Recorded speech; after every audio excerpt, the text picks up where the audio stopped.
Darroux. Oui, alors justement, Monsieur le Ministre, les deux objectifs essentiels de la résolution 1973, c'est effectivement la protection des populations civiles et la mise en place d'une zone d'exclusion aérienne. Et justement, le secrétaire général de la Ligue arabe, Amer Moussa, dit qu'en fait, il critique en quelque sorte les bombardements parce qu'il dit que ça ne répond pas au but qui est d'établir une zone d'exclusion aérienne. Qu'est-ce que vous répondez à ça ?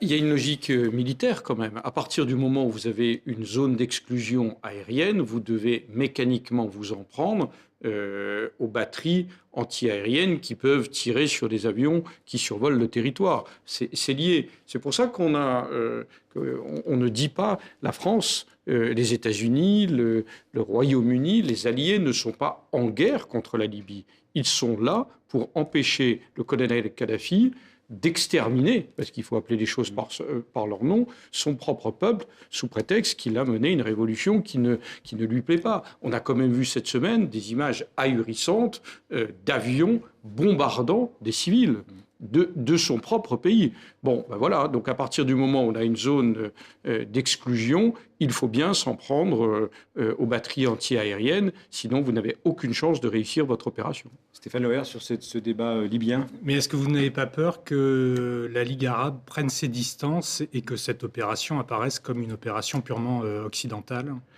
C'est une crainte légitime qu'on peut avoir. Pour l'heure, j'observe que la Ligue arabe a suivi, malgré ce que vous dites et qui est important, et que deuxièmement, juste avant d'entrer sur ce plateau, on a eu la confirmation de l'engagement d'un premier pays arabe, le Qatar, qui va dépêcher 4 avions sur place pour participer aux opérations aériennes. Je crois que le président de la République a, depuis le début, c'est d'ailleurs pour ça que ça a paru un peu long à certains observateurs, a eu 2 soucis. Le premier, d'associer les Arabes eux-mêmes, premier élément, et deuxièmement, n'agir que sur la base d'une résolution du Conseil de sécurité des Nations Unies. Donc tout ça a pris une quinzaine de jours. C'était peut-être long, mais c'était indispensable pour que ça n'apparaisse pas justement comme une opération d'une ex-puissance coloniale qui est la France, même si ce n'était pas le cas pour la Libye. Mais justement, concernant le soutien effectivement du monde arabe, effectivement, vous l'avez beaucoup cherché.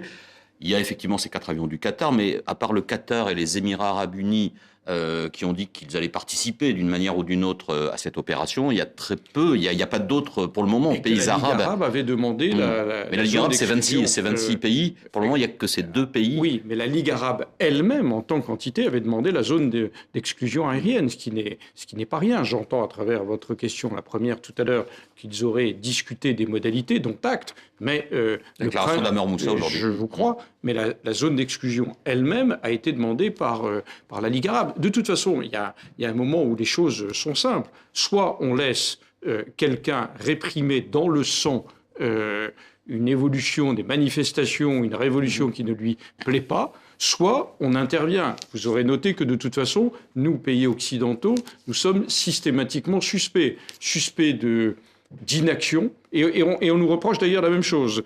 Certains disent, nous ne bougions pas il y a 15 jours, 3 semaines, à cause de nos intérêts pour le pétrole libyen. Maintenant, si nous agissons, c'est parce que nous aurions un intérêt spécifique envers le pétrole libyen.